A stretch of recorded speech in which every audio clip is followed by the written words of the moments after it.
Un saludo muy grande para toda la audiencia de Yo Soy Digital Chile, un programa que está en YouTube, en la radio. Mi nombre es Cecilia Marras de Yo Soy Digital Chile y estoy con mi querida Trini Siles y Gabriela Oces, que después de un largo trabajo que tuvo que hacer, nos volvió a acompañar.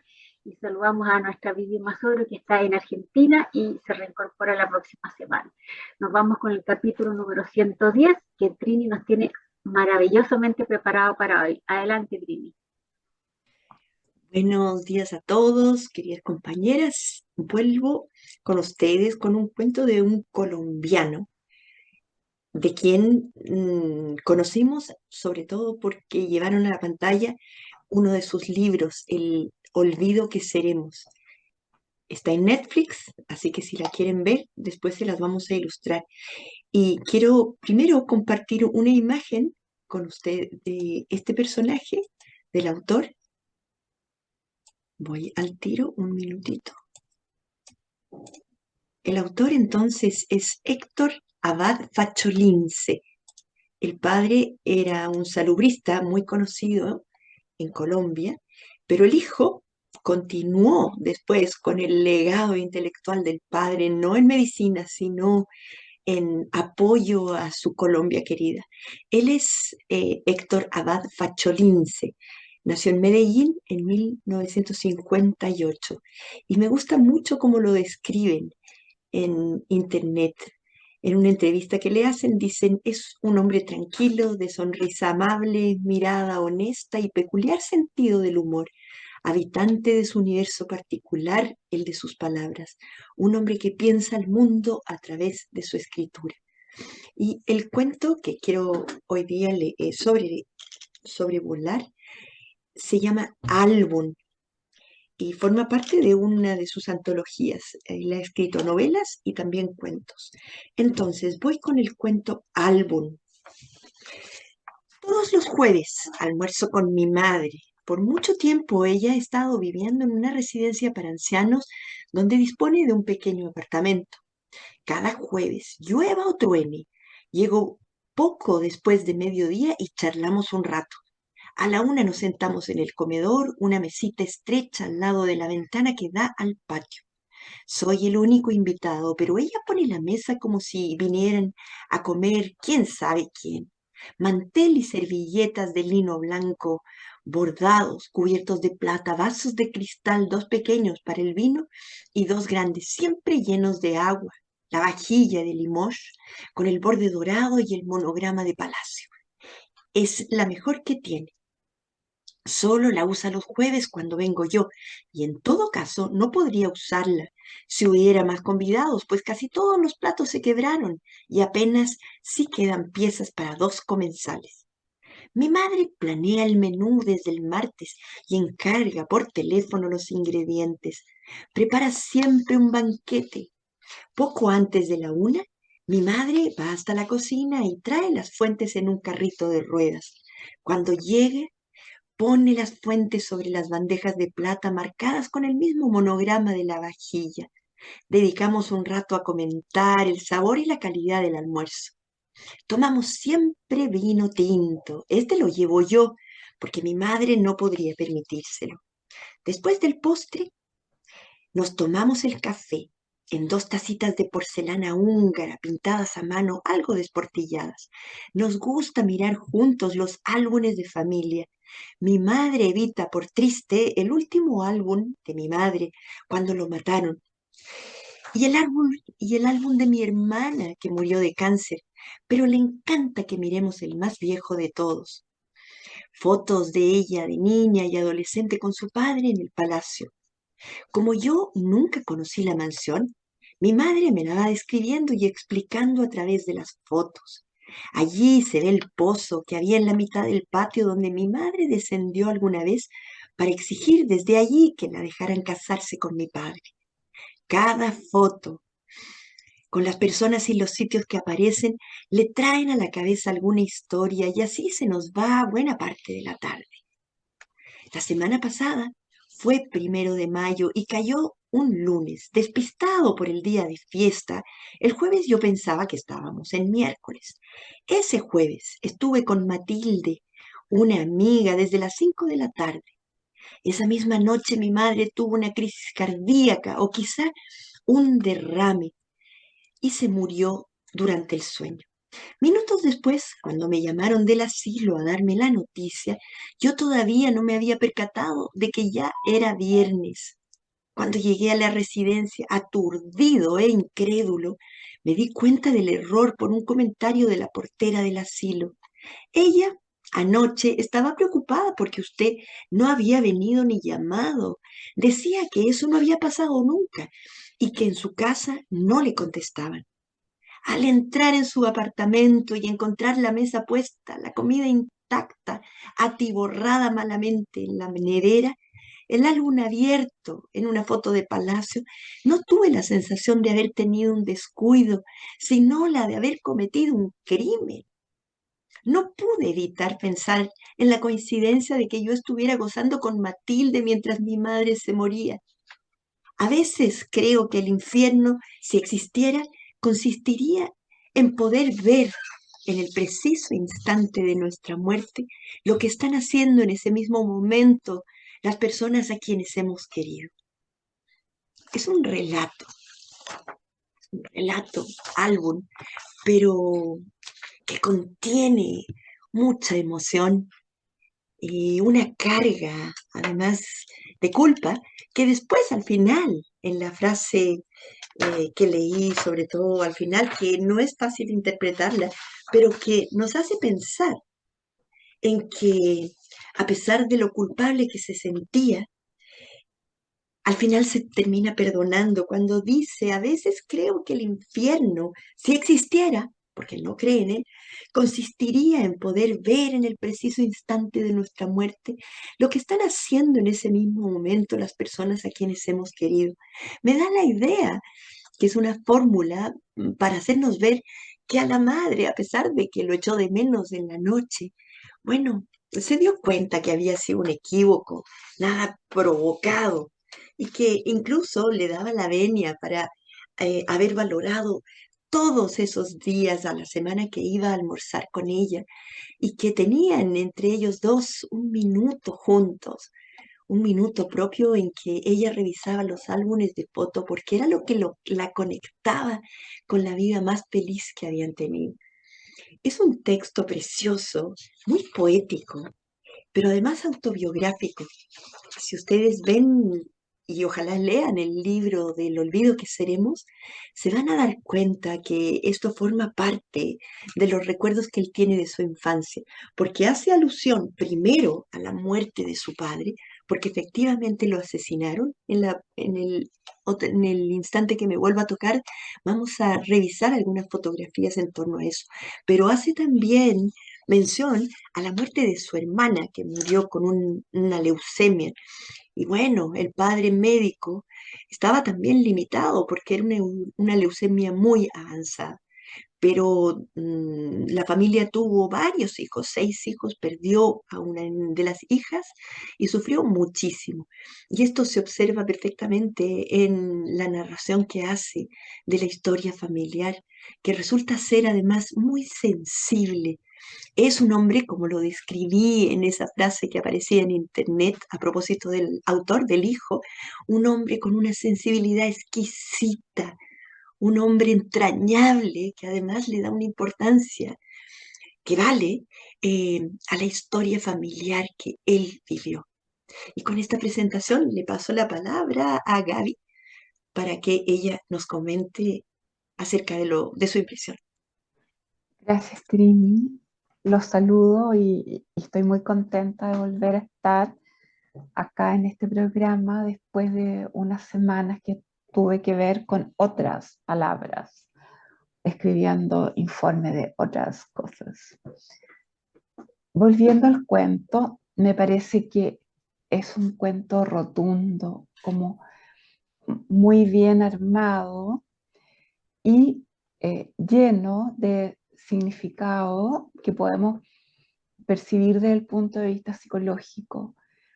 En primer lugar, está el ritual familiar, la relación madre-hijo que se concreta cada jueves a una hora en punto, con una recreación de lo que fue la vida de ellos, lo que va quedando después del paso del tiempo tan inexorable, y hay un intento por mantener aquel pasado que da la impresión que fue muy elegante, muy fino, da la referencia a la vajilla, a todo muy perfecto, muy rancio, ¿no?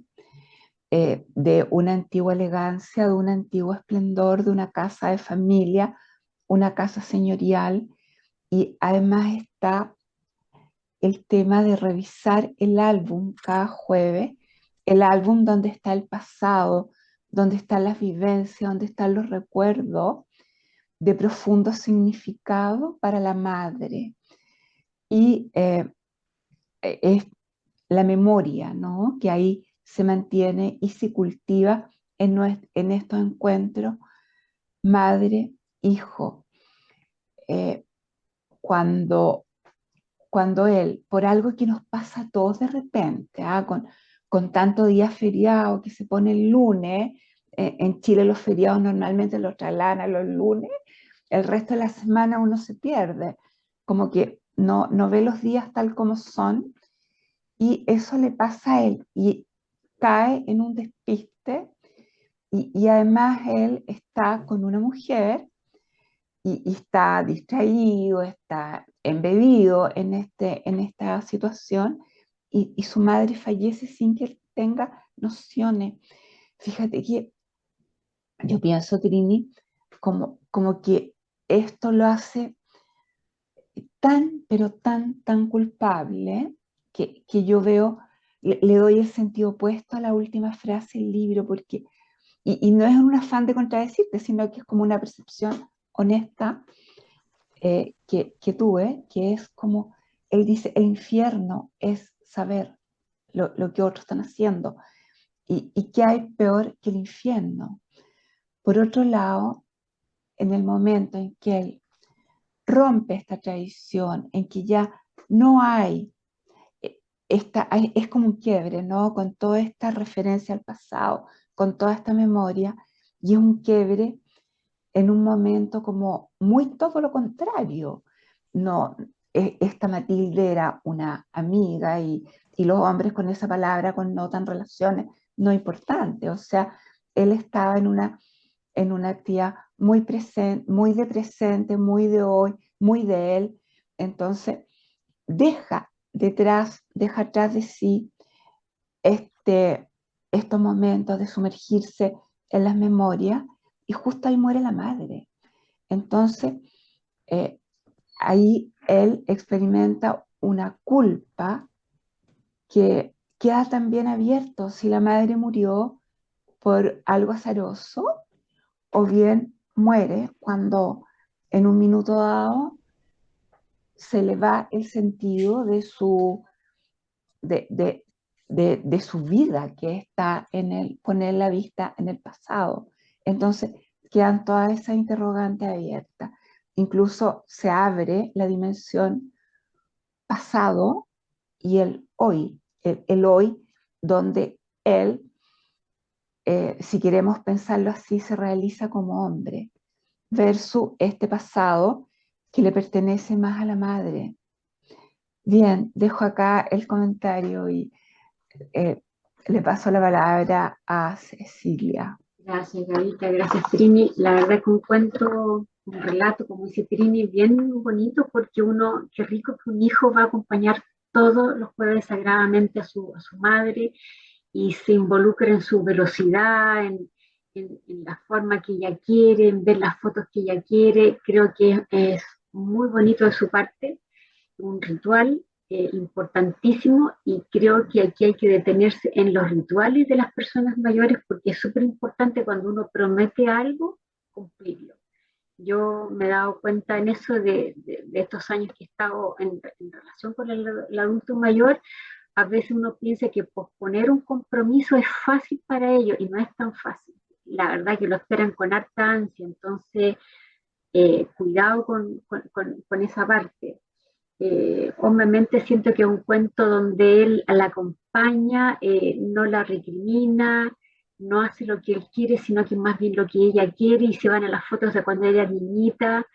Qué importante ir al paso del adulto mayor, sobre todo cuando ellos necesitan esas endorfinas, serotonina, con esos lindos recuerdos y no irse a los recuerdos del álbum cuando obviamente está el padre, su padre, su esposo, donde claramente ella se iba a poner triste. Entonces siempre él estaba al ritmo de ella. Me gustó mucho esa parte y quiero mostrarle a la audiencia la losa, porque yo no sabía que esta losa se llamaba así, Limoges, que es una losa dorada con el borde dorado y al medio tiene el monograma que en este caso era del palacio donde ellos vivían. Esta es la losa, una losa, la verdad que bastante característica.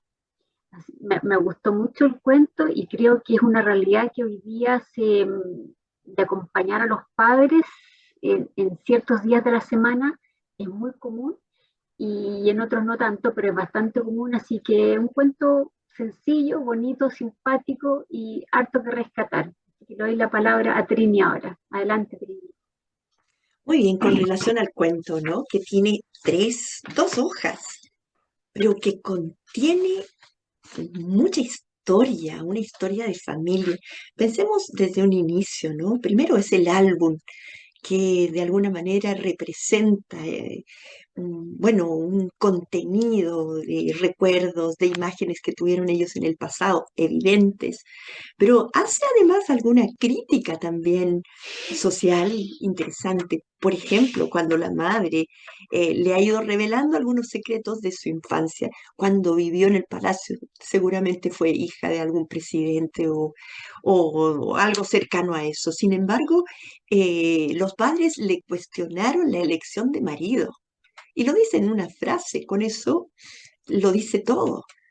Y ella, en cambio, bueno, se manifestó muy segura de ese matrimonio e insistió y finalmente ganó esa pequeña batalla con sus padres que le habían cuestionado al futuro marido.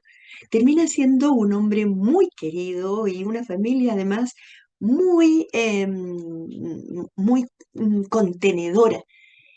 Incluso en el sentido de la vida que, no, más bien del momento en que despiden a su hija cuando se muere. Pero hay un sentido de familia muy rico. Él era el único hijo entre 5 mujeres, el regalón del papá. Y eso se manifiesta mucho en la novela, que lo vamos a ir viendo al final cuando les recomiende el libro. Pero el texto mismo, este Héctor Abad Pacholince es un escritor que hoy día es bastante más conocido, muy invitado, muy inseguro quizá, y él lo reconoce. ¿Pero por qué? Porque le mataron al papá. Eso obviamente que es un quiebre fundamental en la vida de cualquier persona.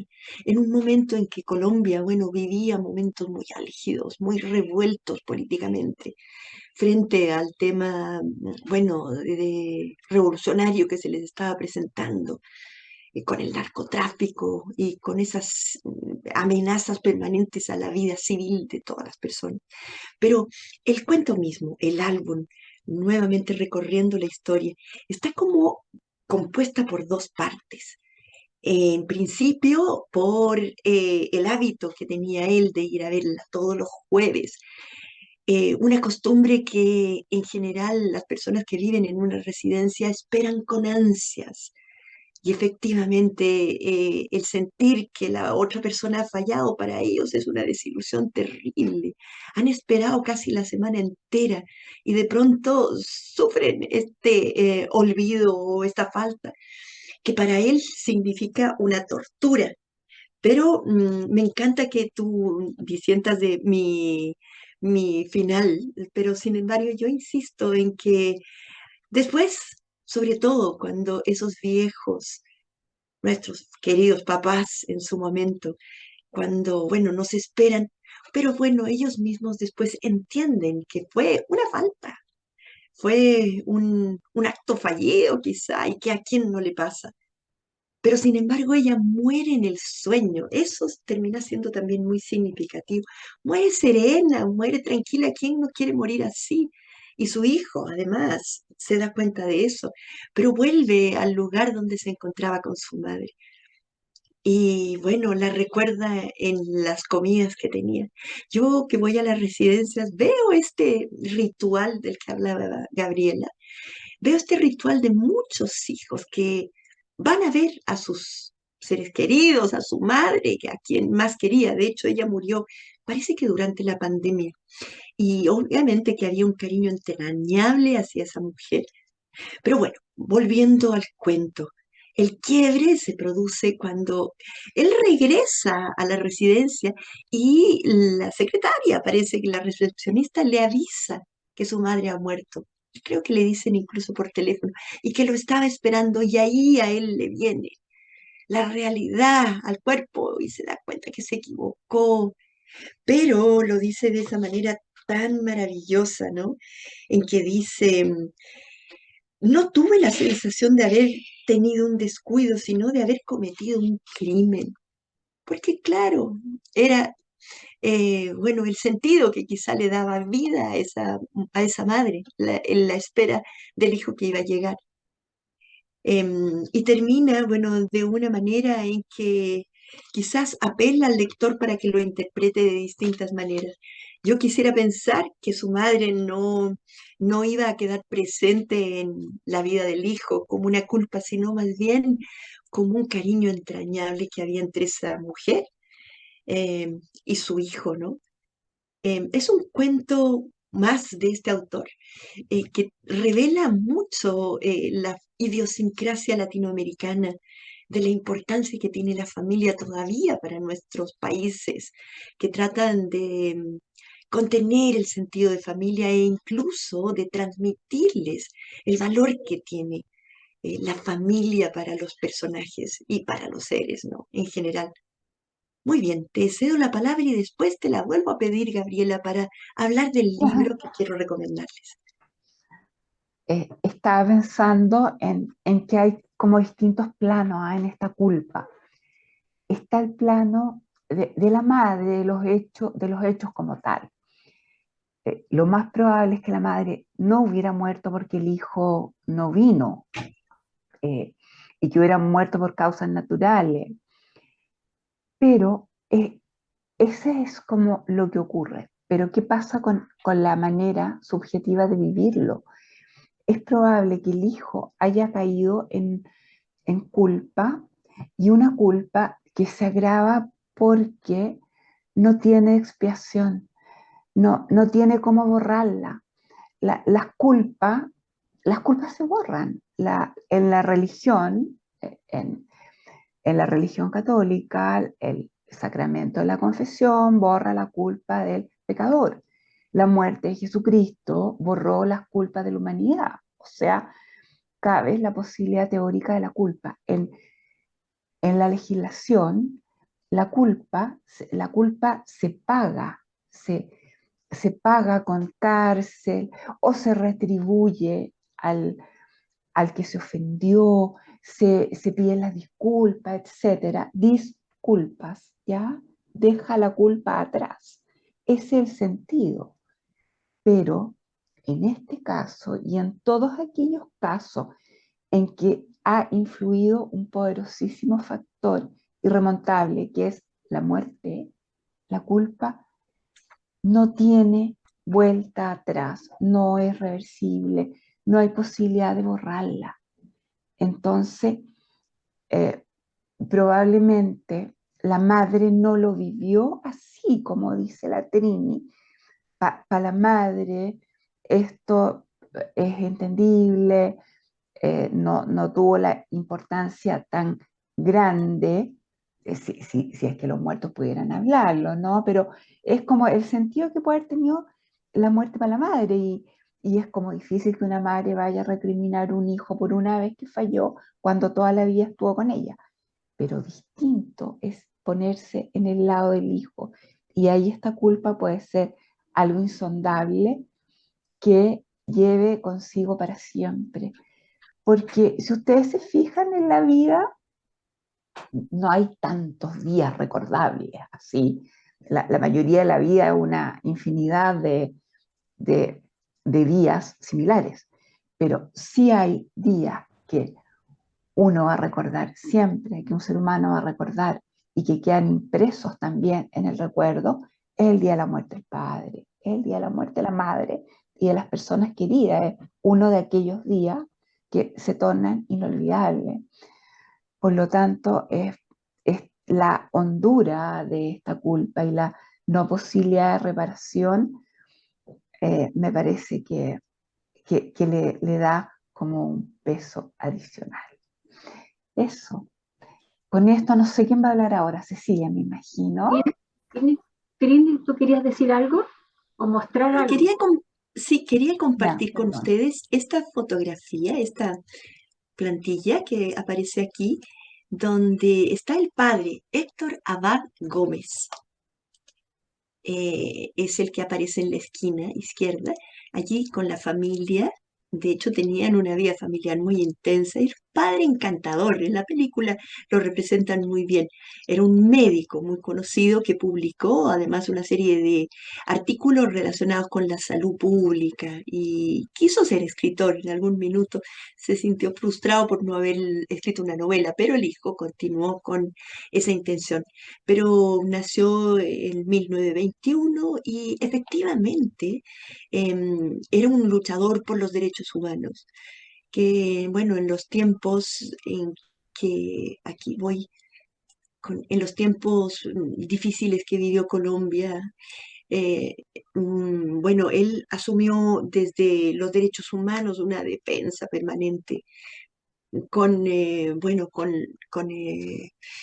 el frente, con un frente político que quizá al gobierno le hacía mucho ruido. Pero ¿qué cuenta en esta novela? Relata la impunidad sobre el asesinato de su padre a manos de los paramilitares en 1987, que deriva en una de las más hermosas manifestaciones de amor de un hijo por su papá, al tiempo que desanda los caminos que recorrió su familia hasta ese momento que los llevó a toparse con el cadáver del doctor Héctor Abad Gómez, 99 días antes de que antes de que él cumpliera 66 años en Medellín, ¿no? Y allí se encontraron también en el bolsillo del pantalón un poema premonitorio y desconocido de Jorge Luis Borges, que paso a leerles para que tengamos completa la imagen de ese momento. Se llama así, Aquí, Hoy, y es de Jorge Luis Borges. Ya somos el olvido que seremos, el polvo elemental que no se ignora y que fue el rojo Adán que es ahora todos los hombres y que no veremos. Ya somos en la tumba las dos fechas del principio y el término, la caja, la obscena corrupción y la mortaja, los triunfos de la muerte y las endechas. No soy el insensato que se aferra al mágico sonido de su nombre. Pienso con esperanza en aquel hombre que no sabrá que fui sobre la tierra, bajo el indiferente azul del cielo. Esta meditación es un consuelo. Y ese título o ese párrafo del poema en que Borges habla del olvido que seremos es el que le dio nombre a esta gran novela, que fue para el hijo quizás una catarsis fundamental para perdonar para perdonarle quizá a los paramilitares que confundieron la intención que tenía su padre con una amenaza política, en este gran libro que es El olvido que seremos. Miren qué nombre más bello tiene esa novela maravillosa, esa novela familiar, en la que él hace, bueno, un recuento de la vida de su padre. Esta fue llevada al cine el año 2021, tuvo bastante éxito y la verdad que es bastante fiel al libro. Es más, el mismo hijo, Héctor Abad Pacholín, se escogió al protagonista, al padre. Y no es que estuviera detrás, pero la verdad que él dio muchos consejos en su momento para que la película saliera a la luz con una versión muy personal de la familia, ¿no? Fue una película muy premiada eh, y vale la pena partir por la novela y después ver la película para ponerle imagen al libro, ¿no? Muy bien, no dejo entonces de recomendarles la novela y otras que él ha seguido publicando. Pero creo que este cuento al menos nos abre un poco la sensibilidad de un escritor colombiano que además de ser encantador en las redes donde aparece, es un hombre con un sentido patriótico de Colombia. Muy bien, chiquillas, radio audiencia, los esperamos nuevamente el próximo miércoles con otro relato. Y muchas gracias a ustedes dos. Y un abrazo a Gaby para que aproveche mucho su patria también. A Vivi, a la A Vivi. Vivi. Y yo quería solamente cerrar con que el protagonista a la larga podría abrazar la idea de quedarse con todos los días que la fue a ver a la mamá en todo largo de los años, más que quedarse con la culpa del día que no la fue a ver. Así que termino y cierro con ese pensamiento mío, a lo mejor que el protagonista podría abrazar esa idea después más adelante. Así que chicas, qué rico verlas, qué rico verte Gavita, Trini también, qué rico verte, hasta la próxima semana y un abrazo muy grande a todos los auditores. Hasta la próxima semana.